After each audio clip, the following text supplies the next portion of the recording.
شكرا لك عبد الله. سامي الجابر مدير عام كرة القدم. استاذ سامي، كابتن سامي، مباراة على المستوى الفني ما ادري اذا كانت تعكس مستوى الكلاسيكو المنتظر. لا، هي مباراة تعتبر متوسطة، وفي بعض فترات المباراة أقل من متوسطة.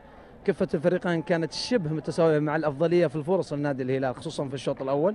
اعتقد انها بس في الاخير تقدر تقول ان النتيجه تقريبا تبقى شبه عادله، لكن اعتقد ان الكلاسيكو لم يخرج بالشكل اللي كنا ننتظره. اولا واخيرا في سبب واحد، التوقف الطويل للدوري، واللي ما تعرف الاتحاد بدا بالتعاون والهلال بدا بنجران، ولكن مسابقه اخرى تختلف كليا، لا ضغط من ناحيه ده. حتى بالنسبه لنا احنا يمكن نكون بالنسبه لنا ان احنا لعبنا في ارضنا امام نجران، هم لعبوا في ارضهم امام التعاون، لكن اعتقد الرطوبه ونسبه الرطوبه اللي كانت بالنسبه لنا اليوم هي اللي كانت سبب عائق كبير، انه في رتم بعض من الفترات انخفض رتمنا، وهذا شيء طبيعي لانه احنا صرنا تقريبا اكثر من شهرين لم نلعب في هذه الاجواء.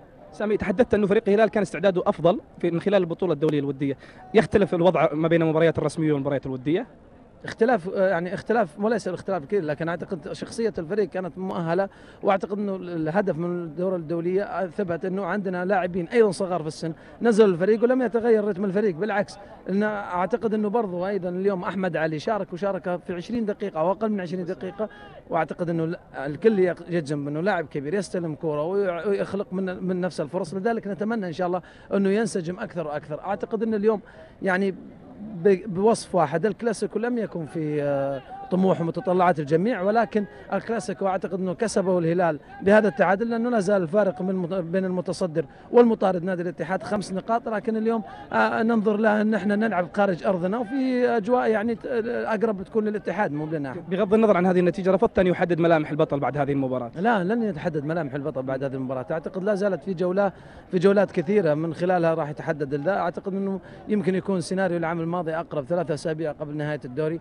قد يكون هذا او اسبوعين. اجمالا سامي، كسب المباراه الهلال بهذه النتيجه؟ انا اعتقد انه الهلال كسب النقطه تعني له 3 نقاط، لكن الاتحاد النقطه تعني له خساره نقطه. التعادل التاسع يضيف ايضا الى رصيد الاتحاد اكثر ضغط، اكثر بحث عن الصداره، اللي هو لما تجري خلف احد متفوق عليك ب5 نقاط يعتبر صعب. رغم ذلك الدوري لا زال طويل، احنا لن نركن ولا نستسلم الى انه فقط نحن نفرض ب5 نقاط، لكن عندما تقابل فريق بحجم الاتحاد يجب انك تعترف انه في ارضه وبين جمهوره، عندما تكسب نقطه في ظل هذه الاوضاع اعتقد انها نقطه مهمه ونقطه صريحه بالنسبه لنا. سريعا، والهمسون يتوجه الى منتخب بلاده، مشاركته امام الوحده تبدو غامضه؟